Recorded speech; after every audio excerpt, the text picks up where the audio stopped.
ओम नमः शिवाय। ಭಾರತ್ ಮಾತಾ ಶಿವಶಕ್ತಿ ಅವತಾರ್ ಪರಮಾತ್ಮ ವಾಣಿ ಓಂ. ಪಿತಾಶ್ರೀ ಶಿವ ತಂದೆಯ ನೆನಪಿದೆಯೇ? ಮುರಳಿಯ ದಿನಾಂಕ 20/6/2026. ಪ್ರಾತಃ ಕ್ಲಾಸ್. ಓಂ ನಮಃ ಶಿವಾಯ. ಮಧುರ ಮಕ್ಕಳೇ, ಭಾರತವನ್ನು ಫರಿಸ್ತಾನ ಎಂದು ಕರೆಯಲಾಗುತ್ತಿತ್ತು. ಈ ಲಕ್ಷ್ಮೀನಾರಾಯಣರು ಫರಿಸ್ತಾನದ ಮಾಲೀಕರಾಗಿದ್ದರು. ಅವರು ಎಷ್ಟು ಶೋಭಾಯಮಾನವಾಗಿದ್ದರು. ನೈಸರ್ಗಿಕ ಸೌಂದರ್ಯವಿತ್ತು, ಆತ್ಮದಲ್ಲಿಯೂ ಹೊಳಪಿರುತ್ತದೆ. ಈಗ ನೀವು ಫರಿಸ್ತಾನಕ್ಕೆ ಹೋಗಲು ಪುರುಷಾರ್ಥ ಮಾಡುತ್ತಿದ್ದೀರಿ. ಅಷ್ಟೇ ಹೊರತು ಯಾವುದೋ ಕೆರೆಯಲ್ಲಿ ಮುಳುಗುವುದರಿಂದ ಪರಿಯಾಗುವುದಿಲ್ಲ, ಅಂದರೆ ದೇವತೆಗಳಾಗುವುದಿಲ್ಲ. ಓಂ ನಮಃ ಶಿವಾಯ್. ತಂದೆ ತಿಳಿಸುತ್ತಾರೆ, ಈ ದಾದಾ ಕೂಡ ಅರ್ಥ ಮಾಡಿಕೊಳ್ಳುತ್ತಾರೆ, ಏಕೆಂದರೆ ತಂದೆಯು ದಾದಾನ ಮೂಲಕ ತಿಳಿಸುತ್ತಾರೆ. ನೀವು ಹೇಗೆ ಅರ್ಥ ಮಾಡಿಕೊಳ್ಳುತ್ತೀರೋ ಹಾಗೆಯೇ ದಾದಾ ಕೂಡ ಅರ್ಥ ಮಾಡಿಕೊಳ್ಳುತ್ತಾರೆ. ದಾದಾರನ್ನು ಭಗವಂತ ಎಂದು ಕರೆಯಲಾಗುವುದಿಲ್ಲ, ಇದು ಭಗವಾನುವಾಚ. ತಂದೆ ಏನು ತಿಳಿಸಿಕೊಡುತ್ತಾರೆಂದರೆ ದೇಹಿ ಅಭಿಮಾನಿ ಭವ. ಇದನ್ನು ಏಕೆ ಹೇಳುತ್ತಾರೆ? ಏಕೆಂದರೆ ನಮ್ಮನ್ನು ಆತ್ಮ ಎಂದು ತಿಳಿದುಕೊಳ್ಳುವುದರಿಂದ ನಾವು ಪತಿತರಿಂದ ಪಾವನ ಪರಮಪಿತ ಪರಮಾತ್ಮನ ಮೂಲಕ ಪಾವನರಾಗುತ್ತೇವೆ. ಇದು ಬುದ್ಧಿಯಲ್ಲಿರುವ ಜ್ಞಾನವಾಗಿದೆ. ಈ ಸಮಯದಲ್ಲಿ ಎಲ್ಲರೂ ಪತಿತರಾಗಿದ್ದಾರೆ ಮತ್ತು ಇವರನ್ನು ಮನುಷ್ಯರು ಎಂದು ಕರೆಯಲಾಗುತ್ತದೆ, ದೇವಿ ದೇವತೆಗಳೆಂದು ಕರೆಯಲಾಗುವುದಿಲ್ಲ. ಈ ಮಾತುಗಳು ಅರ್ಥ ಮಾಡಿಕೊಳ್ಳಲು ಮತ್ತು ಅರ್ಥ ಮಾಡಿಸಲು ಬಹಳ ಸುಲಭವಾಗಿವೆ. ಎಲ್ಲರಿಗೂ ತಿಳಿಸಿಕೊಡಬೇಕು. ನಾವು ಪತಿತರು ಎಂದು ಕೂಗುತ್ತಾರೆ ಕೂಡ. ಹೊಸ ಪ್ರಪಂಚವು ಅವಶ್ಯವಾಗಿ ಪಾವನವಾಗಿಯೇ ಇರುತ್ತದೆ. ಹೊಸ ಪ್ರಪಂಚವನ್ನು ಮಾಡುವವರು, ಸ್ಥಾಪನೆ ಮಾಡುವವರು ತಂದೆಯಾಗಿದ್ದಾರೆ. ಅವರನ್ನೇ ಪತಿತ ಪಾವನ ಬಾಬಾ ಎಂದು ಕೂಗಿ ಕರೆಯುತ್ತಾರೆ. ಪತಿತ ಪಾವನನ ಜೊತೆಗೆ ಬಾಬಾ ಎಂದು ಹೇಳುತ್ತಾರೆ. ಬಾಬಾರನ್ನು ಆತ್ಮಗಳು ಕರೆಯುತ್ತವೆ, ಶರೀರವಲ್ಲ. ಏಕೆಂದರೆ ಶರೀರವನ್ನು ಲೌಕಿಕ ತಂದೆ ಮಾಡಿದ್ದಾರೆ ಎಂದು ಅವರಿಗೆ ಗೊತ್ತಿದೆ. ನಮ್ಮ ಆತ್ಮದ ತಂದೆ ಪಾರಲೌಕಿಕ ತಂದೆಯಾಗಿದ್ದಾರೆ. ಒಬ್ಬರು ಅಲೌಕಿಕ ತಂದೆ, ಒಬ್ಬರು ಲೌಕಿಕ ತಂದೆ, ಒಬ್ಬರು ಪಾರಲೌಕಿಕ ತಂದೆ. ಈಗ ನೀವು ಅರ್ಥ ಮಾಡಿಕೊಳ್ಳುತ್ತೀರಿ, ಲೌಕಿಕ ತಂದೆಯಂತೂ ಪತಿತರಾಗಿದ್ದಾರೆ, ಒಬ್ಬ ಪಾರಲೌಕಿಕ ತಂದೆಯೇ ಪಾವನರಾಗಿದ್ದಾರೆ. ತಿಳಿಸಿಕೊಡುವ ಸಮಯದಲ್ಲಿ ಇದು ಚೆನ್ನಾಗಿ ನೆನಪಿರಬೇಕು. ಪಾವನ ಪ್ರಪಂಚ ಹೊಸ ಪ್ರಪಂಚ ಮತ್ತು ಪತಿತ ಪ್ರಪಂಚ ಹಳೆಯ ಪ್ರಪಂಚ ಎಂದು ಬುದ್ಧಿಯಲ್ಲಿ ಚೆನ್ನಾಗಿ ನೆನಪಿರಬೇಕು. ಇದು ಹೊಸ ಪ್ರಪಂಚವೋ ಅಥವಾ ಹಳೆಯ ಪ್ರಪಂಚವೋ ಎನ್ನುವುದನ್ನು ಅರ್ಥ ಮಾಡಿಕೊಳ್ಳಬಹುದು ತಾನೆ. ನಮಗೆ ಅಪಾರ ಸುಖವಿದೆ ಎಂದು ತಿಳಿದುಕೊಳ್ಳುವವರು ಅನೇಕರಿದ್ದಾರೆ. ನಾವು ಸ್ವರ್ಗದಲ್ಲಿ ಕುಳಿತಿದ್ದೇವೆ ಎಂದು ಭಾವಿಸುತ್ತಾರೆ. ಆದರೆ ಕಲಿಯುಗವನ್ನು ಎಂದಿಗೂ ಸ್ವರ್ಗ ಎಂದು ಕರೆಯಲು ಸಾಧ್ಯವಿಲ್ಲ ಎನ್ನುವುದನ್ನು ಅರ್ಥ ಮಾಡಿಕೊಳ್ಳಬೇಕು. ಹೆಸರೇ ಕಲಿಯುಗ, ಹಳೆಯ ಪತಿತ ಪ್ರಪಂಚ. ಇದು ಸ್ಪಷ್ಟವಾಗಿದೆ ಅಲ್ಲವೇ? ಮನುಷ್ಯರ ಬುದ್ಧಿಯಲ್ಲಿ ಇದು ಕುಳಿತುಕೊಳ್ಳುವುದೇ ಇಲ್ಲ. ಸಂಪೂರ್ಣವಾಗಿ ಜಡ್ಜಡೀಭೂತ ಸ್ಥಿತಿಯಾಗಿದೆ. ಮಕ್ಕಳು ಓದದಿದ್ದರೆ ನೀವು ಕಲ್ಲು ಬುದ್ಧಿಯವರು ಎಂದು ಹೇಳುತ್ತಾರೆ ತಾನೆ. ಬಾಬಾ ಕೂಡ ಬರೆಯುತ್ತಾರೆ, ನಿಮ್ಮ ಗ್ರಾಮದ ನಿವಾಸಿಗಳಂತೂ ಸಂಪೂರ್ಣ ಕಲ್ಲು ಬುದ್ಧಿಯವರಾಗಿದ್ದಾರೆ. ಅರ್ಥ ಮಾಡಿಕೊಳ್ಳುವುದಿಲ್ಲ, ಏಕೆಂದರೆ ಬೇರೆಯವರಿಗೆ ತಿಳಿಸಿಕೊಡುವುದಿಲ್ಲ. ಸ್ವಯಂ ಪಾರಸ ಬುದ್ಧಿಯಾಗುವವರು ಬೇರೆಯವರನ್ನು ಮಾಡಬೇಕು, ಪುರುಷಾರ್ಥ ಮಾಡಬೇಕು. ಇದರಲ್ಲಿ ನಾಚಿಕೆ ಪಡುವ ಮಾತೇ ಇಲ್ಲ. ಆದರೆ ಮನುಷ್ಯರ ಬುದ್ಧಿಯಲ್ಲಿ ಅರ್ಧಕಲ್ಪದಿಂದ ಉಲ್ಟಾ ಅಕ್ಷರಗಳು ಕುಳಿತಿವೆ. ಅವು ಅಷ್ಟು ಬೇಗ ಮರೆಯುವುದಿಲ್ಲ. ಹೇಗೆ ಮರೆಸಬೇಕು? ಆ ಮರೆಸುವ ಶಕ್ತಿ ಒಬ್ಬ ತಂದೆಯ ಬಳಿ ಮಾತ್ರ ಇದೆ. ತಂದೆ ಹೇಳುತ್ತಾರೆ, ಈ ವೇದ ಶಾಸ್ತ್ರಗಳನ್ನು ಓದುವುದರಿಂದ ನೀವು ಸ್ವಲ್ಪವೂ ಸುಧಾರಿಸುವುದಿಲ್ಲ, ಬದಲಾಗಿ ಇನ್ನೂ ಕೆಟ್ಟಿದ್ದೀರಿ. ಸತೋಪ್ರಧಾನದಿಂದ ತಮೋ ಪ್ರಧಾನರಾಗಿದ್ದೀರಿ. ನಾವು ಸತೋಪ್ರಧಾನ ದೇವಿ ದೇವತೆಗಳಾಗಿದ್ದೆವು ಎನ್ನುವುದು ಯಾರ ಬುದ್ಧಿಯಲ್ಲಿಯೂ ಇಲ್ಲ. 84 ಜನ್ಮಗಳ ಬದಲಾಗಿ 84 ಲಕ್ಷ ಜನ್ಮಗಳು ಎಂದು ಹೇಳಿದ್ದಾರೆ. ಆಗ ಹೇಗೆ ತಿಳಿಯಬೇಕು? ತಂದೆಯ ಹೊರತಾಗಿ ಈ ಜ್ಞಾನವನ್ನು ಯಾರೂ ಕೊಡಲು ಸಾಧ್ಯವಿಲ್ಲ. ಅಂದರೆ ಎಲ್ಲರೂ ಅಜ್ಞಾನಿಗಳೇ ಆಗಿದ್ದಾರೆ. ಜ್ಞಾನ ಸಾಗರ ತಂದೆ ಬಂದು ತಿಳಿಸುವವರೆಗೆ ಅವರಿಗೆ ಜ್ಞಾನ ಎಲ್ಲಿಂದ ಬರಬೇಕು? ತಮೋಪ್ರಧಾನ ಎಂದರೆ ಅಜ್ಞಾನಿ ಪ್ರಪಂಚ, ಸತೋಪ್ರಧಾನ ಎಂದರೆ ದೈವಿ ಪ್ರಪಂಚ. ವ್ಯತ್ಯಾಸವಿದೆಯಲ್ಲವೇ? ದೇವಿ ದೇವತೆಗಳೇ ಮತ್ತೆ ಪುನರ್ಜನ್ಮ ಪಡೆಯುತ್ತಾ ಬಂದಿದ್ದಾರೆ. ಸಮಯವು ಬದಲಾಗುತ್ತಾ ಇರುತ್ತದೆ, ಬುದ್ಧಿಯು ದುರ್ಬಲವಾಗುತ್ತಾ ಹೋಗುತ್ತದೆ. ಬುದ್ಧಿಯ ಯೋಗ ಜೋಡಿಸುವುದರಿಂದ ಸಿಕ್ಕ ಶಕ್ತಿಯು ಮತ್ತೆ ಮುಗಿದು ಹೋಗುತ್ತದೆ. ಈಗ ತಂದೆ ನಿಮಗೆ ತಿಳಿಸಿಕೊಡುತ್ತಾರೆ, ಈಗ ನೀವು ಎಷ್ಟು ರಿಫ್ರೆಶ್ ಆಗುತ್ತೀರಿ. ನೀವು ರಿಫ್ರೆಶ್ ಆಗಿದ್ದೀರಿ ಮತ್ತು ವಿಶ್ರಾಂತಿಯಲ್ಲಿದ್ದೀರಿ. ತಂದೆ ಕೂಡ ಬರೆಯುತ್ತಾರೆ ಅಲ್ಲವೇ ಮಕ್ಕಳೇ, ನೀವು ಬಂದು ರಿಫ್ರೆಶ್ ಆಗಿ ಮತ್ತು ವಿಶ್ರಾಂತಿಯನ್ನು ಪಡೆಯಿರಿ. ರಿಫ್ರೆಶ್ ಆದ ನಂತರ ನೀವು ಸತ್ಯಯುಗದ ವಿಶ್ರಾಂತಿಪುರಿಗೆ ಹೋಗುತ್ತೀರಿ. ಅಲ್ಲಿ ನಿಮಗೆ ಬಹಳ ವಿಶ್ರಾಂತಿ ಸಿಗುತ್ತದೆ. ಅಲ್ಲಿ ಸುಖ, ಶಾಂತಿ, ಸಂಪತ್ತು ಎಲ್ಲವೂ ಸಿಗುತ್ತದೆ. ಆದ್ದರಿಂದ ಬಾಬಾರವರ ಬಳಿ ರಿಫ್ರೆಶ್ ಆಗಲು ಬರುತ್ತಾರೆ. ಶಿವ ಬಾಬಾರವರೇ ರಿಫ್ರೆಶ್ ಮಾಡುತ್ತಾರೆ. ಶಿವ ಬಾಬಾರವರ ಮಡಿಲಲ್ಲಿ ವಿಶ್ರಾಂತಿ ಪಡೆಯುತ್ತಾರೆ. ವಿಶ್ರಾಂತಿ ಎಂದರೆ ಶಾಂತಿ. ಮನುಷ್ಯರು ದಣಿದು ವಿಶ್ರಾಂತಿ ಪಡೆಯುತ್ತಾರೆ. ವಿಶ್ರಾಂತಿ ಪಡೆಯಲು ಇನ್ನು ಯಾರೋ ಎಲ್ಲಿಗೋ ಹೋಗುತ್ತಾರೆ. ಅದರಲ್ಲಿ ರಿಫ್ರೆಶ್ ಆಗುವ ಮಾತೇ ಇಲ್ಲ. ಇಲ್ಲಿ ತಂದೆ ನಿಮಗೆ ದಿನವೂ ತಿಳಿಸಿಕೊಡುತ್ತಾರೆ. ಆದ್ದರಿಂದ ನೀವು ಇಲ್ಲಿ ಬಂದು ರಿಫ್ರೆಶ್ ಆಗುತ್ತೀರಿ. ನೆನಪು ಮಾಡುವುದರಿಂದ ನೀವು ತಮೋಪ್ರಧಾನದಿಂದ ಸತೋಪ್ರಧಾನರಾಗುತ್ತೀರಿ. ಸತೋಪ್ರಧಾನರಾಗಲು ನೀವು ಇಲ್ಲಿಗೆ ಬರುತ್ತೀರಿ. ಇದಕ್ಕಾಗಿ ಪುರುಷಾರ್ಥವೇನು? ಪ್ರೀತಿಯ ಮಕ್ಕಳೇ, ತಂದೆಯನ್ನು ನೆನಪು ಮಾಡಿರಿ. ತಂದೆಯು ಸಂಪೂರ್ಣ ಶಿಕ್ಷಣವನ್ನು ನೀಡಿದ್ದಾರೆ. ಈ ಸೃಷ್ಟಿ ಚಕ್ರವು ಹೇಗೆ ಸುತ್ತುತ್ತದೆಯೇ, ನಮಗೆ ವಿಶ್ರಾಂತಿ ಹೇಗೆ ಸಿಗುತ್ತದೆ ಎನ್ನುವುದು ಬೇರೆ ಯಾರಿಗೂ ಗೊತ್ತಿಲ್ಲ. ಆದ್ದರಿಂದ ಅವರಿಗೂ ತಿಳಿಸಿಕೊಡಬೇಕು. ಇದರಿಂದ ಅವರು ಕೂಡ ಇವರಂತೆ ರಿಫ್ರೆಶ್ ಆಗಲಿ. ಎಲ್ಲರಿಗೂ ಸಂದೇಶ ನೀಡುವುದೇ ನಮ್ಮ ಕರ್ತವ್ಯವಾಗಿದೆ. ಅವಿನಾಶಿ ರಿಫ್ರೆಶ್ ಆಗಬೇಕು. ಅವಿನಾಶಿ ವಿಶ್ರಾಂತಿ ಪಡೆಯಬೇಕು. ಎಲ್ಲರಿಗೂ ಈ ಸಂದೇಶ ಕೊಡಿ. ತಂದೆಯನ್ನು ಮತ್ತು ಆಸ್ತಿಯನ್ನು ನೆನಪು ಮಾಡಿ ಎಂದು ನೆನಪಿಸಬೇಕು. ಇದು ಬಹಳ ಸುಲಭವಾದ ಮಾತಾಗಿದೆ. ಬೇಹದ್ದಿನ ತಂದೆ ಸ್ವರ್ಗವನ್ನು ರಚಿಸುತ್ತಾರೆ. ಸ್ವರ್ಗದ ಆಸ್ತಿಯನ್ನೇ ನೀಡುತ್ತಾರೆ. ಈಗ ನೀವು ಸಂಗಮ ಯುಗದಲ್ಲಿದ್ದೀರಿ. ಮಾಯೆಯ ಶಾಪ ಮತ್ತು ತಂದೆಯ ಆಸ್ತಿಯ ಬಗ್ಗೆ ನಿಮಗೆ ಗೊತ್ತಿದೆ. ಮಾಯಾ ರಾವಣನ ಶಾಪ ಸಿಕ್ಕಾಗ ಪವಿತ್ರತೆಯು ಮುಗಿಯುತ್ತದೆ. ಸುಖ, ಶಾಂತಿ, ಧನ ಎಲ್ಲವೂ ಮುಗಿದು ಹೋಗುತ್ತದೆ. ಹೇಗೆ ನಿಧಾನವಾಗಿ ಮುಗಿಯುತ್ತದೆ ಎನ್ನುವುದನ್ನು ತಂದೆ ತಿಳಿಸಿಕೊಟ್ಟಿದ್ದಾರೆ. ಎಷ್ಟು ಜನ್ಮಗಳು ಬೇಕಾಗುತ್ತವೆ? ದುಃಖಧಾಮದಲ್ಲಿ ವಿಶ್ರಾಂತಿ ಎಲ್ಲಿಂದ ಇರಲು ಸಾಧ್ಯ? ಸುಖಧಾಮದಲ್ಲಿಯೇ ವಿಶ್ರಾಂತಿಯೇ ವಿಶ್ರಾಂತಿ. ಭಕ್ತಿಯು ಮನುಷ್ಯರನ್ನು ಎಷ್ಟು ದಣಿಸುತ್ತದೆ. ಜನ್ಮ ಜನ್ಮಾಂತರದ ಭಕ್ತಿಯು ಸುಸ್ತನ್ನಾಗಿ ಮಾಡಿದೆ, ಕಂಗಾಲರನ್ನಾಗಿ ಮಾಡುತ್ತದೆ. ಇದನ್ನು ಈಗ ತಂದೆ ನಿಮಗೆ ತಿಳಿಸಿಕೊಡುತ್ತಾರೆ. ಹೊಸಬರು ಬಂದಾಗ ಎಷ್ಟು ತಿಳಿಸಿಕೊಡಬೇಕಾಗುತ್ತದೆ. ಪ್ರತಿಯೊಂದು ವಿಷಯದ ಬಗ್ಗೆ ಮನುಷ್ಯರು ಬಹಳ ಯೋಚಿಸುತ್ತಾರೆ. ಎಲ್ಲಿಯಾದರೂ ಮಾಟ ಮಂತ್ರ ಇರಬಹುದೇ ಎಂದು ಭಾವಿಸುತ್ತಾರೆ. ಅರೆ, ನೀವು ಜಾದೂಗಾರ ಎಂದು ಹೇಳುತ್ತೀರಿ. ಹಾಗಾದರೆ ನಾನು ಕೂಡ ಜಾದೂಗಾರ ಎಂದು ಹೇಳುತ್ತೇನೆ. ಆದರೆ ಈ ಜಾದು ಮನುಷ್ಯರನ್ನು ಎತ್ತು ಅಥವಾ ಕುರಿ ಮಾಡುವಂತಹದ್ದಲ್ಲ. ಪ್ರಾಣಿಗಳಂತೂ ಅಲ್ಲವೇ ಅಲ್ಲ. ಇದನ್ನು ಬುದ್ಧಿಯಿಂದ ಅರ್ಥ ಮಾಡಿಕೊಳ್ಳಲಾಗುತ್ತದೆ. ಇದು ಪಶು ಬುದ್ಧಿಯಂತಿದೆ. ಗಾಯನವೂ ಇದೆ.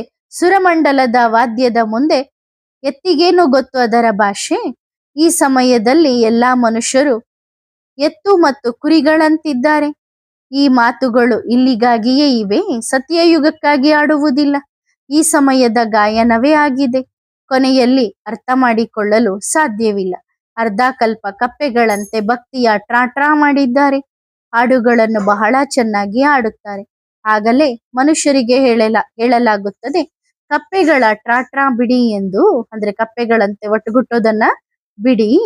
ಏನೂ ತಿಳುವಳಿಕೆ ಇಲ್ಲ. ನೀವು ಅವರನ್ನು ಕಪ್ಪೆಗಳೆಂದು ತಿಳಿಯುತ್ತೀರಿ, ಅವರು ನಿಮ್ಮನ್ನು ಕಪ್ಪೆಗಳೆಂದು ತಿಳಿಯುತ್ತಾರೆ. ಕಪ್ಪೆಗಳ ಎಷ್ಟು ದೊಡ್ಡ ಸಭೆಗಳು ನಡೆಯುತ್ತವೆ. ಚಂಡಿಕಾದ ಎಷ್ಟು ದೊಡ್ಡ ಮೇಳ ನಡೆಯುತ್ತದೆ. ಅರೆ, ಚಂಡಿಕಾ ಅವಳು ಯಾರು? ದೇವತೆ ಎನ್ನುತ್ತಾರೆ. ಈಗ ಅಂತಹ ಹೆಸರು ಅಲ್ಲಿ ಇರುವುದೇ ಇಲ್ಲ. ಸತ್ಯಯುಗದಲ್ಲಿ ಯಾವಾಗಲೂ ಶುಭ ಹೆಸರು ಇರುತ್ತದೆ. ರಾಮಚಂದ್ರ, ಶ್ರೀಕೃಷ್ಣ ಚಂದ್ರ, ಶ್ರೀ ಎಂದರೆ ಶ್ರೇಷ್ಠ ಎಂದು ಹೇಳಲಾಗುತ್ತದೆ. ಸತ್ಯಯುಗದ ಸಂಪ್ರದಾಯವನ್ನು ಶ್ರೇಷ್ಠಾಚಾರಿ ಎಂದು ಕರೆಯಲಾಗುತ್ತದೆ. ಕಲಿಯುಗದ ವಿಕಾರಿ ಸಂಪ್ರದಾಯವನ್ನು ಶ್ರೇಷ್ಠ ಎಂದು ಹೇಗೆ ತಿಳಿಸಲು ಸಾಧ್ಯ? ಇತ್ತೀಚಿನ ಗುರು ಗೋಸಾಯಿಗಳು ಎಲ್ಲರಿಗೂ ಶ್ರೀ ಶ್ರೀ ಎಂಬ ಬಿರುದನ್ನು ನೀಡಿದ್ದಾರೆ. ಮಿಸ್ಟರ್, ಮಿಸಸ್ ಪದವನ್ನು ತೆಗೆದು ಶ್ರೀ ಶ್ರೀ ಎಂದು ಹೇಳುತ್ತಾರೆ. ಹಿಂದೆ ದಾಮಲ್ ಮುಂತಾದ ಪದಗಳನ್ನು ಬಳಸುತ್ತಿದ್ದರು. ಸತ್ಯಯುಗದಲ್ಲಿ ಅಂತಹ ಪದಗಳೇ ಇರುವುದಿಲ್ಲ. ಇವು ಅಶುದ್ಧ ಪದಗಳಾಗಿವೆ. ಶ್ರೀ ಎಂದರೆ ಶ್ರೇಷ್ಠ. ಈಗಿನ ಮನುಷ್ಯರಂತೂ ಶ್ರೇಷ್ಠರಲ್ಲ, ಇವರು ಅಸುರರಾಗಿದ್ದಾರೆ. ದೇವತೆಗಳ ಸುಂದರ ಪದಗಳನ್ನು ಅಸುರರು ಮನುಷ್ಯರು ತಮ್ಮ ಮೇಲೆ ಹಾಕಿಕೊಂಡಿದ್ದಾರೆ. ಮನುಷ್ಯರನ್ನೇ ಅಸುರರು ಎಂದು ಕರೆಯಲಾಗುತ್ತದೆ. ಅವರು ಮನುಷ್ಯರೇ, ಆದರೆ ಅವರನ್ನು ದೇವತೆಗಳೆಂದು ಕರೆಯಲಾಗುತ್ತದೆ. ಅಲ್ಲಿ ಮನುಷ್ಯರು ಇರುವುದೇ ಇಲ್ಲ. ಮನುಷ್ಯನಿಂದ ದೇವತೆಯನ್ನಾಗಿ ಮಾಡಲು ಸಮಯ ಹಿಡಿಯುವುದಿಲ್ಲ ಎಂಬ ಗಾಯನವೂ ಇದೆ. ಮನುಷ್ಯನಿಂದ ದೇವತೆ, ದೇವತೆಯಿಂದ ಮನುಷ್ಯರಾಗುತ್ತಾರೆ, ಏಕೆಂದರೆ 5 ವಿಕಾರಗಳಿಗೆ ಹೋಗುತ್ತಾರೆ. ರಾವಣನ ರಾಜ್ಯದಲ್ಲಿ ಎಲ್ಲರೂ ಮನುಷ್ಯರೇ ಆಗಿದ್ದಾರೆ. ಅದು ದೇವತೆಗಳು, ಅಂದ್ರೆ ಸತ್ಯಯುಗದಲ್ಲಿರೋರು ದೇವತೆಗಳು. ಆ ಪ್ರಪಂಚವನ್ನು ದೇವತಾ ಪ್ರಪಂಚ ಎಂದು ಹೇಳಲಾಗುತ್ತದೆ. ಹಗಲು ಎಂದು ಬೆಳಕಿಗೆ, ರಾತ್ರಿ ಎಂದು ಕತ್ತಲೆಗೆ ಹೇಳಲಾಗುತ್ತದೆ.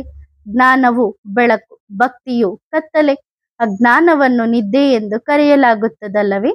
ಈ ವ್ಯತ್ಯಾಸವನ್ನು ನೀವು ಮಾತ್ರ ತಿಳಿದುಕೊಂಡಿದ್ದೀರಿ. ಮೊದಲು ನಮಗೆ ಏನೂ ಗೊತ್ತಿರಲಿಲ್ಲ ಎಂದು ನೀವು ಅರ್ಥ ಮಾಡಿಕೊಳ್ಳುತ್ತೀರಿ. ಈಗ ಈ ಮಾತುಗಳು ಬುದ್ಧಿಯಲ್ಲಿವೆ. ಋಷಿಮುನಿಗಳನ್ನು ಕೇಳುತ್ತಾರೆ, ರಚನೆಯ ಆದಿ ಮಧ್ಯ ಅಂತ್ಯವನ್ನು ತಿಳಿದಿದ್ದೀರಾ? ಅವರು ಕೂಡ ನೇತಿ ನೇತಿ ಎಂದು ಹೇಳಿ ಹೋದರು, ನಮಗೆ ಗೊತ್ತಿಲ್ಲ. ಈಗ ನೀವು ಅರ್ಥ ಮಾಡಿಕೊಳ್ಳುತ್ತೀರಿ. ನಾವು ಕೂಡ ಮೊದಲು ನಾಸ್ತಿಕರಾಗಿದ್ದೆವು, ಬೇಹದ್ದಿನ ತಂದೆಯನ್ನೇ ತಿಳಿದಿರಲಿಲ್ಲ. ಅವರೇ ಅಸಲಿ ಅವಿನಾಶಿ ಬಾಬಾ, ಆತ್ಮಗಳ ತಂದೆ. ನಾವು ಆ ಬೇಹದ್ದಿನ ತಂದೆಯ ಮಕ್ಕಳಾಗಿದ್ದೇವೆ ಎಂದು ನಿಮಗೆ ಗೊತ್ತಿದೆ. ಅವರು ಸುಡುವುದಿಲ್ಲ. ಇಲ್ಲಿ ಎಲ್ಲರೂ ಸುಡುತ್ತಾರೆ, ರಾವಣನನ್ನೂ ಸುಡುತ್ತಾರೆ. ಶರೀರವಿದೆಯಲ್ಲವೇ? ಆತ್ಮವನ್ನು ಯಾರೂ ಸುಡಲು ಸಾಧ್ಯವಿಲ್ಲ. ಆದ್ದರಿಂದ ಮಕ್ಕಳಿಗೆ ತಂದೆ ಗುಪ್ತ ಜ್ಞಾನವನ್ನು ತಿಳಿಸುತ್ತಾರೆ. ಅದು ತಂದೆಯ ಬಳಿ ಮಾತ್ರ ಇದೆ. ಈ ಆತ್ಮದಲ್ಲಿ ಗುಪ್ತ ಜ್ಞಾನವಿದೆ. ಆತ್ಮವು ಗುಪ್ತವಾಗಿದೆ. ಆತ್ಮವು ಈ ಮುಖದ ಮೂಲಕ ಮಾತನಾಡುತ್ತದೆ. ಆದ್ದರಿಂದ ತಂದೆ ಹೇಳುತ್ತಾರೆ, ಮಕ್ಕಳೇ, ದೇಹಾಭಿಮಾನಿಯಾಗಬೇಡಿ, ಆತ್ಮಾಭಿಮಾನಿಯಾಗಿ. ಇಲ್ಲದಿದ್ದರೆ ಉಲ್ಟಾ ಗೂಬೆಗಳಂತಾಗುತ್ತೀರಿ. ತಮ್ಮನ್ನು ಆತ್ಮ ಎಂದು ಮರೆತು ಬಿಡುತ್ತೀರಿ. ಗೂಬೆಗೆ ಹಗಲಿನಲ್ಲಿ ಕತ್ತಲೆ ಇರುತ್ತದೆ, ರಾತ್ರಿ ಎಚ್ಚರವಿರುತ್ತವೆ. ಆದ್ದರಿಂದ ಮನುಷ್ಯರಿಗೆ ಗೂಬೆಯ ಮರಿ ಎಂದು ಹೇಳುತ್ತಾರೆ. ಇದು ಅಶುದ್ಧ ಪದವಾಗಿದೆ. ಅಲ್ಲಿ ದೇವತೆಗಳ ಯುಗದಲ್ಲಿ ಈ ಪದಗಳೇ ಇರುವುದಿಲ್ಲ. ನಾಟಕದ ರಹಸ್ಯವನ್ನು ಚೆನ್ನಾಗಿ ಅರ್ಥ ಮಾಡಿಕೊಳ್ಳಬೇಕು. ನಾಟಕವನ್ನು ಚೆನ್ನಾಗಿ ಅರ್ಥ ಮಾಡಿಕೊಳ್ಳಬೇಕು. ನಾಟಕದಲ್ಲೇನಿದೆಯೋ ಅದು ಹುಬಹು ಪುನರಾವರ್ತನೆಯಾಗುತ್ತದೆ. ಇದು ಯಾರಿಗೂ ತಿಳಿದಿಲ್ಲ. ನಾಟಕದನುಸಾರ ಸೆಕೆಂಡ್ ನಡೆಯುತ್ತಲೇ ಇರುತ್ತದೆ. ಆಕಾಶದ ಅಂತ್ಯವನ್ನು ಯಾರೂ ಕಾಣಲು ಸಾಧ್ಯವಿಲ್ಲ ಎಂಬ ಜ್ಞಾನವು ಬುದ್ಧಿಯಲ್ಲಿದೆ. ಭೂಮಿಯ ಅಂತ್ಯವನ್ನು ಕಾಣಬಹುದು. ಆಕಾಶವು ಸೂಕ್ಷ್ಮವಾಗಿದೆ, ಭೂಮಿಯು ಸ್ಥೂಲವಾಗಿದೆ. ಅನೇಕ ವಸ್ತುಗಳ ಅಂತ್ಯವನ್ನು ಕಾಣಬಹುದು. ಚಕ್ರ ಹಾಕಿದಾಗ ನೀರೇ ನೀರು ಕಾಣಿಸುತ್ತದೆ. ಆಕಾಶ ಮತ್ತು ನೀರನ್ನು ಜಲಮಯ ಎಂದು ಹೇಳುತ್ತಾರೆ. ಅದಕ್ಕಾಗಿಯೇ ಪ್ರಯತ್ನಿಸುತ್ತಿರುತ್ತಾರೆ. ದೊಡ್ಡ ದೊಡ್ಡ ವಿಮಾನಗಳನ್ನು ಮಾಡುತ್ತಾರೆ. ಅದರಲ್ಲಿ ಪೆಟ್ರೋಲ್ ಕೂಡ ಅಷ್ಟೇ ಇಡುತ್ತಾರೆ. ಅರ್ಧ ಪೆಟ್ರೋಲ್ ಮುಗಿದಾಗ ವಾಪಸ್ ಬರುತ್ತಾರೆ. ಇಲ್ಲದಿದ್ದರೆ ದಾರಿಯಲ್ಲೇ ಮುಳುಗಿ ಹೋಗುತ್ತಾರೆ. ಈಗ ಚಂದ್ರನ ಮೇಲೆ ಹೋಗಲು ಪ್ರಯತ್ನಿಸುತ್ತಿದ್ದಾರೆ. ಅಲ್ಲಿ ಹೋಗಿ ಏನು ಮಾಡುತ್ತಾರೆ? ಪ್ರಪಂಚವೇ ಇಲ್ಲವಲ್ಲ, ಆಕಾಶವೇ ಆಕಾಶ, ಪಾತಾಳವೇ ಪಾತಾಳ ಎಂದು ಹೇಳುವಾಗ ಮೇಲೆ ಹೋಗಿ ನೋಡುತ್ತಾರೆ. ಅಲ್ಲಿ ಪ್ರಪಂಚವನ್ನು ವಾಸಿಸಲು ಇರುವಂತೆ ಪ್ರಯತ್ನಿಸುತ್ತಾರೆ. ಪ್ರಪಂಚವಂತೂ ಬಹಳ ವಿಸ್ತಾರವಾಗಿದೆ ಅಲ್ಲವೇ? ಭಾರತದಲ್ಲಿ ಕೇವಲ ಒಂದೇ ದೇವಿ ದೇವತಾ ಧರ್ಮವಿತ್ತು ಮತ್ತು ಬೇರೆ ಯಾವುದೇ ಖಂಡಗಳಿರಲಿಲ್ಲ. ನಂತರ ಎಷ್ಟು ವಿಸ್ತಾರವಾಗಿದೆ. ಭಾರತದ ಎಷ್ಟು ಸಣ್ಣ ತುಂಡಿನಲ್ಲಿ, ಅಂದ್ರೆ ಸಣ್ಣ ಜಾಗದಲ್ಲಿ ದೇವತೆಗಳಿರುತ್ತಾರೆ ಎಂದು ಯೋಚಿಸಿ. ಯಮುನಾ ನದಿಯ ದಡದಲ್ಲೇ ಸ್ವರ್ಗ ಇತ್ತು. ಇದನ್ನು ಸ್ಮಶಾನ ಎಂದು ಕರೆಯಲಾಗುತ್ತದೆ. ಎಲ್ಲಿ ಪದೇ ಪದೇ ಸಾಯುತ್ತಿರುತ್ತಾರೆ. ಅಮರಪುರಿಯನ್ನು ಫರಿಸ್ತಾನ ಎಂದು ಕರೆಯಲಾಗುತ್ತದೆ. ಅಲ್ಲಿ ಬಹಳ ಸುಂದರವಾಗಿಯೂ ಇರುತ್ತಾರೆ. ಭಾರತವನ್ನು ವಾಸ್ತವವಾಗಿ ಫರಿಸ್ತಾನ ಎಂದು ಕರೆಯಲಾಗುತ್ತಿತ್ತು. ಈ ಲಕ್ಷ್ಮೀನಾರಾಯಣರು ಫರಿಸ್ತಾನದ ಮಾಲೀಕರಾಗಿದ್ದಾರೆ. ಎಷ್ಟು ಶೋಭಾಯಮಾನವಾಗಿದ್ದಾರೆ, ಸತೋಪ್ರಧಾನರಾಗಿದ್ದಾರೆ ಅಲ್ಲವೇ? ನೈಸರ್ಗಿಕ ಸೌಂದರ್ಯವಿತ್ತು. ಆತ್ಮದಲ್ಲಿಯೂ ಹೊಳಪಿರುತ್ತದೆ. ಶ್ರೀಕೃಷ್ಣನ ಜನ್ಮ ಹೇಗೆ ಆಗುತ್ತದೆ ಎಂದು ಮಕ್ಕಳಿಗೆ ತೋರಿಸಲಾಗಿದೆ. ಇಡೀ ಕೋಣೆಯಲ್ಲಿ ಬೆಳಕಾದಂತೆ ಆಗುತ್ತದೆ. ತಂದೆ ಕುಳಿತು ಮಕ್ಕಳಿಗೆ ತಿಳಿಸಿಕೊಡುತ್ತಾರೆ. ಈಗ ನೀವು ಫರಿಸ್ತಾನಕ್ಕೆ ಹೋಗಲು ಪುರುಷಾರ್ಥ ಮಾಡುತ್ತಿದ್ದೀರಿ ಅಷ್ಟೇ ಹೊರತು ಕೆರೆಯಲ್ಲಿ ಮುಳುಗುವುದರಿಂದ ಪರಿಯಾಗುವುದಿಲ್ಲ. ನೀರಿನಲ್ಲಿ ಸ್ನಾನ ಮಾಡುವುದರಿಂದ ಪರಿ ಹೇಗೆ ಆಗಲು ಸಾಧ್ಯ? ಇವೆಲ್ಲ ಸುಳ್ಳು ಹೆಸರುಗಳನ್ನು ಇಟ್ಟಿದ್ದಾರೆ. ಲಕ್ಷಾಂತರ ವರ್ಷ ಎಂದು ಹೇಳುವುದರಿಂದ ಸಂಪೂರ್ಣವಾಗಿ ಮರೆತು ಹೋಗುತ್ತಾರೆ. ಈಗ ನೀವು ಮರೆಯದವರಾಗುತ್ತಿದ್ದೀರಿ. ನಂಬರ್ ವಾರ್ ಪುರುಷಾರ್ಥದ ಅನುಸಾರ ಅದರಂತೆಯೇ ಮತ್ತೆ ನೀವು ಮಕ್ಕಳು ಸ್ವರ್ಗದಲ್ಲಿ ಜನ್ಮ ಪಡೆಯುತ್ತೀರಿ. ನಂಬರ್ ವಾರ್ ಅಂತೂ ಖಂಡಿತ ಬೇಕಲ್ಲವೇ? ಎಲ್ಲರೂ ಒಂದೇ ರೀತಿ ಇರಲು ಸಾಧ್ಯವಿಲ್ಲ. ಇಷ್ಟು ಸಣ್ಣ ಆತ್ಮವು ಶರೀರದ ಮೂಲಕ ಎಷ್ಟು ದೊಡ್ಡ ಪಾತ್ರವನ್ನು ಅಭಿನಯಿಸುತ್ತದೆ ಎಂದು ಯೋಚಿಸಲಾಗುತ್ತದೆ. ಮತ್ತೆ ಶರೀರದಿಂದ ಆತ್ಮವು ಹೊರಬಂದಾಗ ಶರೀರದ ಗತಿ ಏನಾಗುತ್ತದೆ? ಆತ್ಮವೇ ಪಾತ್ರವನ್ನು ಅಭಿನಯಿಸುತ್ತದಲ್ಲವೇ? ಎಷ್ಟು ದೊಡ್ಡ ಯೋಚಿಸಬೇಕಾದ ವಿಷಯ. ಇಡೀ ಪ್ರಪಂಚದ ಪಾತ್ರಧಾರಿಗಳು ಅದೇ ಪಾತ್ರ ಮಾಡುತ್ತಾರೆ. ಯಾವುದು ಅನಾದಿಯಾಗಿ ನಿರ್ಧಾರವಾಗಿದೆಯೋ, ಈ ಸೃಷ್ಟಿಯು ಅನಾದಿಯಾಗಿದೆ. ಈ ಸೃಷ್ಟಿರೂಪಿ ವೃಕ್ಷದ ಬಗ್ಗೆ ತಿಳಿದಾಗ ನೀವು ಅದನ್ನು ಅದ್ಭುತ ಎಂದು ಹೇಳುತ್ತೀರಿ. ತಂದೆ ಎಷ್ಟು ಚೆನ್ನಾಗಿ ತಿಳಿಸಿಕೊಡುತ್ತಾರೆ. ನಾಟಕದಲ್ಲಿ ಮತ್ತೆ ಯಾರಿಗೆ ಎಷ್ಟು ಸಮಯವಿದೆಯೋ ಅಷ್ಟೇ ಸಮಯ ಅರ್ಥ ಮಾಡಿಕೊಳ್ಳಲು ಹಿಡಿಯುತ್ತದೆ. ಬುದ್ಧಿಯು ವ್ಯತ್ಯಾಸವಿದೆಯಲ್ಲವೇ? ಆತ್ಮವು ಮನಸ್ಸು ಬುದ್ಧಿ ಸಹಿತವಾಗಿದೆ. ಎಷ್ಟು ವ್ಯತ್ಯಾಸವಿರುತ್ತದೆ. ನಮಗೆ ಸ್ಕಾಲರ್ಶಿಪ್ ಪಡೆಯಬೇಕಿದೆ ಎಂದು ಮಕ್ಕಳಿಗೆ ತಿಳಿದಾಗ ಮನಸ್ಸಿನಲ್ಲಿ ಸಂತೋಷವಾಗುತ್ತದಲ್ಲವೇ? ಇಲ್ಲಿಯೂ ಒಳಗೆ ಬಂದ ತಕ್ಷಣ ನಿಮ್ಮ ಗುರಿ ಉದ್ದೇಶ ಎದುರಿಗೆ ಕಂಡಾಗ ಸಂತೋಷವಾಗುತ್ತದೆ. ನಾವು ಈ ರೀತಿಯಾಗಲು ಇಲ್ಲಿ ಓದುತ್ತಿದ್ದೇವೆ ಎನ್ನುವುದು ಈಗ ನಿಮಗೆ ಗೊತ್ತಿದೆ. ಇಲ್ಲದಿದ್ದರೆ ಯಾರೂ ಬರಲು ಸಾಧ್ಯವಿಲ್ಲ. ಇದು ಏಮ್ ಆಬ್ಜೆಕ್ಟ್ ಆಗಿದೆ. ಇಂತಹ ಯಾವುದೇ ಸ್ಕೂಲ್ ಎಲ್ಲಿಯೂ ಇರುವುದಿಲ್ಲ. ಮುಂದಿನ ಜನ್ಮದ ಗುರಿ ಉದ್ದೇಶವನ್ನು ನೋಡಲು ಸಾಧ್ಯವೇ? ನೀವು ನೋಡುತ್ತಿದ್ದೀರಿ. ನೀವು ಸ್ವರ್ಗದ ಮಾಲೀಕರು. ನಾವೇ ಈ ರೀತಿ ಆಗಲಿದ್ದೇವೆ. ಈಗ ನಾವು ಸಂಗಮ ಯುಗದಲ್ಲಿದ್ದೇವೆ. ಆ ರಾಜ್ಯಾಡಳಿತಕ್ಕೂ ಸೇರಿದವರಲ್ಲ, ಈ ರಾಜ್ಯಾಡಳಿತಕ್ಕೂ ಸೇರಿದವರಲ್ಲ. ನಾವು ಮಧ್ಯದಲ್ಲಿದ್ದೇವೆ, ಹೋಗುತ್ತಿದ್ದೇವೆ. ದೋಣಿ ನಡೆಸುವವರು ನಿರಾಕಾರ. ದೋಣಿಯೂ ನಿರಾಕಾರವಾಗಿದೆ. ದೋಣಿಯನ್ನು ಎಳೆದುಕೊಂಡು ಪರಮಪಿತ ಪರಮಾತ್ಮ ಕರೆದೊಯ್ಯುತ್ತಾರೆ. ತಂದೆ ಎಲ್ಲಾ ಮಕ್ಕಳನ್ನು ಜೊತೆಯಲ್ಲಿ ಕರೆದೊಯ್ಯುತ್ತಾರೆ. ಈ ಚಕ್ರವು ಪೂರ್ಣಗೊಳ್ಳಬೇಕಿದೆ. ಮತ್ತೆ ಹುಬಹು ಪುನರಾವರ್ತನೆಯಾಗಬೇಕು. ಒಂದು ಶರೀರ ಬಿಟ್ಟು ಮತ್ತೊಂದು ಪಡೆಯಬೇಕು. ಸಣ್ಣವರಾಗಿ ಮತ್ತೆ ದೊಡ್ಡವರಾಗಬೇಕು. ಮಾವಿನ ಬೀಜವನ್ನು ಭೂಮಿಯಲ್ಲಿ ಹಾಕಿದಾಗ ಅದರಿಂದ ಮತ್ತೆ ಮಾವು ಬರುತ್ತದೆ. ಅದು ಹದ್ದಿನ ಜಡವೃಕ್ಷ. ಇದು ಮನುಷ್ಯ ಸೃಷ್ಟಿ ರೂಪಿ ವೃಕ್ಷವಾಗಿದೆ. ಇದನ್ನು ವೆರೈಟಿ ವೃಕ್ಷ ಎಂದು ಕರೆಯಲಾಗುತ್ತದೆ. ಸತ್ಯಯುಗದಿಂದ ಕಲಿಯುಗದವರೆಗೆ ಎಲ್ಲರೂ ಪಾತ್ರವನ್ನು ಅಭಿನಯಿಸುತ್ತಲೇ ಇರುತ್ತಾರೆ. ಅವಿನಾಶಿ 84 ಜನ್ಮಗಳ ಚಕ್ರದ ಪಾತ್ರವನ್ನು ಅಭಿನಯಿಸುತ್ತಾರೆ. ಲಕ್ಷ್ಮೀನಾರಾಯಣರಿದ್ದರು. ಅವರು ಈಗ ಇಲ್ಲ. ಚಕ್ರ ಸುತ್ತಿ ಮತ್ತೆ ಈ ರೀತಿಯಾಗುತ್ತಾರೆ. ಮೊದಲು ಇವರು ಲಕ್ಷ್ಮೀನಾರಾಯಣರಾಗಿದ್ದರು ಎಂದು ಹೇಳಲಾಗುತ್ತದೆ. ಮತ್ತೆ ಅವರ ಈ ಕೊನೆಯ ಜನ್ಮ ಬ್ರಹ್ಮ ಸರಸ್ವತಿಯಾಗಿದೆ. ಎಲ್ಲರೂ ವಾಪಸ್ ಖಂಡಿತ ಹೋಗಲೇಬೇಕು.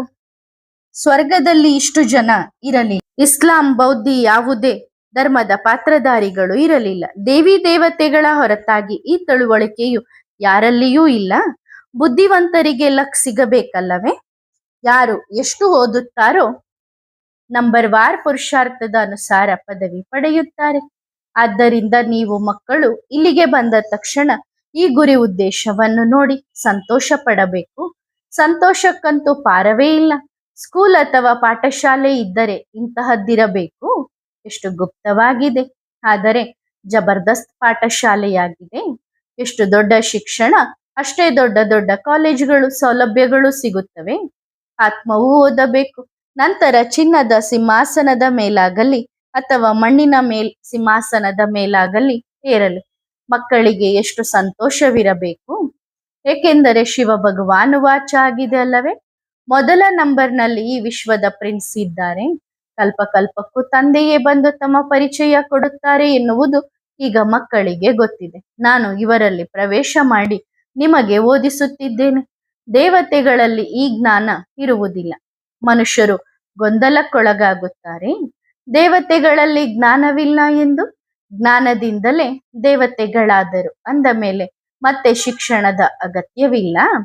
ವಕೀಲರಾದ ಮೇಲೆ ಮತ್ತೆ ಸಂಪಾದನೆಯಲ್ಲಿ ತೊಡಗುತ್ತಾರೆ. ಇದರಲ್ಲಿಯೂ ದೊಡ್ಡ ವಿಶಾಲ ಬುದ್ಧಿ ಬೇಕು.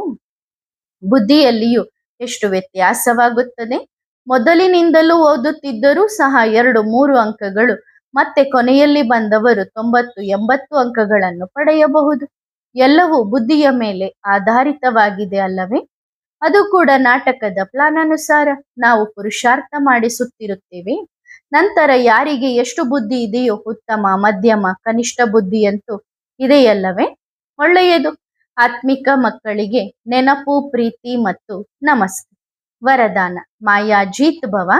ಸಮಯಕ್ಕೆ ಅನುಸಾರವಾಗಿ ಸ್ಥಿತಿಯು ಮುಂದುವರಿಯುತ್ತಿರುವಂತೆ ಈಗ ಮಾಯೆಯ ಏಟು ಬೀಳಬಾರದು. ಮಾಯೆಯು ಎಂತಹ ವಿಕರಾಳ ರೂಪದಲ್ಲಿ ಬಂದರೂ ನೀವು ಅದನ್ನು ಆಟಿಕೆ ಎಂದು ತಿಳಿದುಕೊಂಡರೆ ಅದು ಆಟವಾಗಿ ಹೋಗುತ್ತದೆ.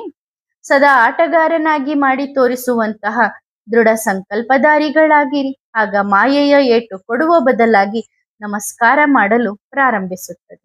ಒಳ್ಳೆಯದು. ಓಂ ನಮಃ ಶಿವಾಯ.